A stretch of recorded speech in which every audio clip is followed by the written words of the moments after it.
5ই August ঠিক 2 বছর আগের এই দিনেই ছাত্র বিক্ষোভের জেরে বাংলাদেশ ছাড়তে বাধ্য হয়েছিলেন শেখ হাসিনা। সাময়িক আশ্রয় নেন ভারতে, আর তারপর আজ প্রথমবার সাংবাদিক সম্মেলন করলেন। প্রকাশ্যে আসেননি, ভার্চুয়ালি করেছেন, আর সেখান থেকেই ঘোষণা করলেন যে ডিসেম্বরেই দেশে ফিরতে চান তিনি। আজ দিল্লিতে শেখ হাসিনার ভার্চুয়াল সাংবাদিক বৈঠক, এবং সেখানে তিনি জানিয়ে দিয়েছেন যে ডিসেম্বরে তিনি দেশে ফিরবেন।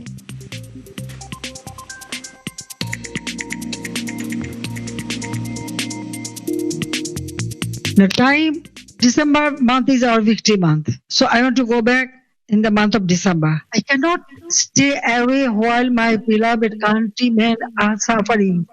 I may be detained, I may be sent to prison, but fear cannot decide my duty to the people. I want to return because the people deserve security, development, prosperity and peace, and the democracy that gives them rights. My return and the return of the Awami League to the democratic process is not about power. It is about putting Bangladesh back to the right track. দেশে ফেরার বার্তা দিয়েছেন শেখ হাসিনা। তাঁকে সমর্থন জানিয়েছেন তসলিমা নাসরিন। ফেসবুকে তাঁর বার্তা, আজ দিল্লিতে শেখ হাসিনার ভাষণ শুনলাম। 2 বছর দেশ থেকে দূরে থেকেও তাঁর কণ্ঠে ভাঙন ছিল না, ছিল দেশে ফেরার দৃঢ় সংকল্প। 32 বছর ধরে নির্বাসিত একজন মানুষ হিসেবে নিজের দেশে ফেরার এই আকুলতা আমি বুঝি। তাঁর দৃঢ়তা আমাকে স্পর্শ করেছে।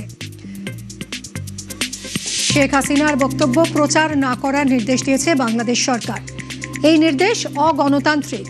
ক্ষমতায় যেই থাকুক, বিরোধী কণ্ঠ নিষিদ্ধ করা গণতন্ত্র নয়। শেখ হাসিনার কথা বলার, আত্মপক্ষ সমর্থন করার এবং নিজের দেশে ফেরার পূর্ণ অধিকার আছে। আওয়ামী লীগের কার্যক্রমের ওপর নিষেধাজ্ঞাও প্রত্যাহার করা উচিত। দলটির রাজনৈতিক ভবিষ্যৎ সরকার বা আদালত নয়, জনগণই ভোটের মাধ্যমে নির্ধারণ করুক। তবে শেখ হাসিনাকেও একটি কথা বলতে চাই, 2024 সালের ছাত্র আন্দোলনকে কিভাবে পরিকল্পিতভাবে রাজনৈতিক ক্ষমতা দখলের হাতিয়ার করা হয়েছিল তিনি তার ব্যাখ্যা দিয়েছেন। সেই ঘটনার পূর্ণ সত্য অবশ্যই নিরপেক্ষ তদন্তের মাধ্যমে প্রকাশিত হওয়া দরকার, কিন্তু এত মানুষের মৃত্যু, আহত হওয়া এবং রাষ্ট্রীয় দমন পীড়নের জন্য তাঁর সরকারের রাজনৈতিক ও নৈতিক দায়ের প্রশ্নটিও তিনি এড়িয়ে যেতে পারেন না। শুধু ষড়যন্ত্রের কথা বললে ইতিহাস সম্পূর্ণ হয় না। নিজের ভুল স্বীকার করা দুর্বলতা নয়, একজন নেতার সবচেয়ে বড় সাহস। Facebook post Taslima নাসরিনের।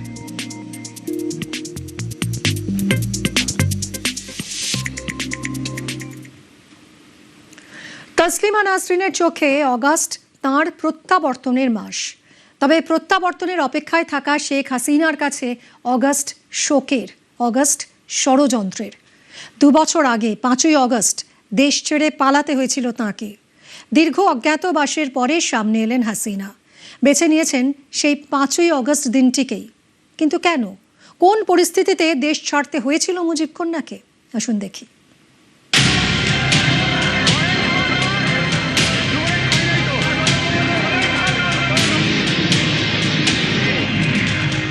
একান্ন বছর আগের 1 অগস্টে গোটা পরিবারকে হারিয়েছিলেন। আর 1 অগস্টে তিনি দেশ হারালেন।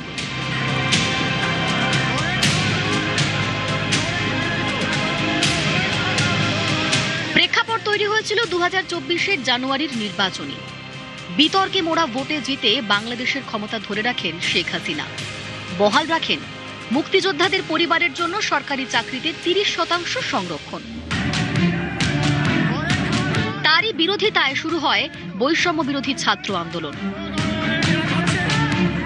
রাজধানী ঢাকাতে আন্দোলনের ঢেউ, ক্ষোভের স্ফুলিঙ্গ বদলায় দাবানলে। তরুণ আন্দোলনকারীদের রাজাকারের নাতি বলে কটাক্ষ করেছিলেন হাসিনা। হাসিনার মন্তব্য ক্ষোভের আগুনে ঘি ঢালে।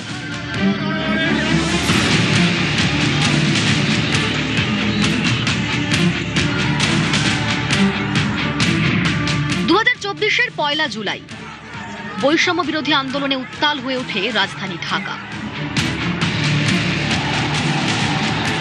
জুলাইয়ের মাঝামাঝি পৌঁছে আন্দোলন হয়ে ওঠে রক্তক্ষয়ী। আন্দোলনকারীদের সঙ্গে বাংলাদেশ পুলিশ ও নিরাপত্তা বাহিনীর দফায় দফায় সংঘর্ষ, প্রাণহানি, রক্তপাত, গ্রেফতারি, হাহাকার। 16 জুলাই গুলি খান আবু সৈয়দ। 18 জুলাই মীর মুগ্ধ সহ আরো 2 ছাত্রের মৃত্যু, পরিস্থিতি অগ্নিগর্ভ।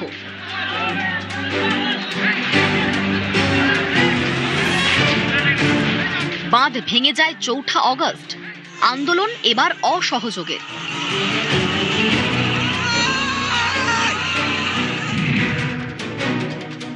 ঢাকা, সাভার, উত্তরা, মিরপুর, কুমিল্লা, ফেনী, নরসিংদী, বগুড়া বিভিন্ন এলাকায় পুলিশ ও আওয়ামী লীগ কর্মীদের সঙ্গে সংঘর্ষ বাধে আন্দোলনকারীদের। একাধিক মৃত্যুর অভিযোগ ওঠে। ওই সন্ধে নিরাপত্তা বাহিনীকে কঠোর হাতে আন্দোলন মোকাবিলার নির্দেশ দেন শেখ হাসিনা। আন্দোলনকারীরাও ঠিক করে মার্চ টু ঢাকা কর্মসূচি হবে পরদিনই। ততদিনে সংরক্ষণ বিরোধিতা বদলে গিয়েছে হাসিনা বিরোধিতায়। 2024-এর 5ই আগস্ট ভোর থেকে ঢাকার রাস্তায় জনসমুদ্র, অভিমুখ গণভবন, হাসিনার বাসভবন। গণভবনে বাংলাদেশের 3 বাহিনীর প্রধানের সঙ্গে বৈঠকে হাসিনা। ইস্তফার কথা উঠতেই না রাজি হচ্ছিলেন না মুজিব কন্যা, কিন্তু উপায় নেই। হাসিনাকে বোঝালেন তার বোন, ছেলে। গোয়েন্দা রিপোর্ট পৌঁছলো মাত্র 45 মিনিট সময়ে জনসমুদ্র আছড়ে পড়বে গণভবনে।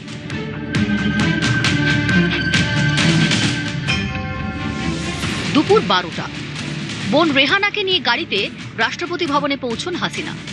কিছুক্ষণের মধ্যেই তুলে দেন ইস্তফাপত্র। এরপর হেলিকপ্টারে চড়ে দেশ ছাড়েন হাসিনা। হাসিনাকে উচ্ছেদ, মুজিবের মূর্তিতে হাতুড়ি।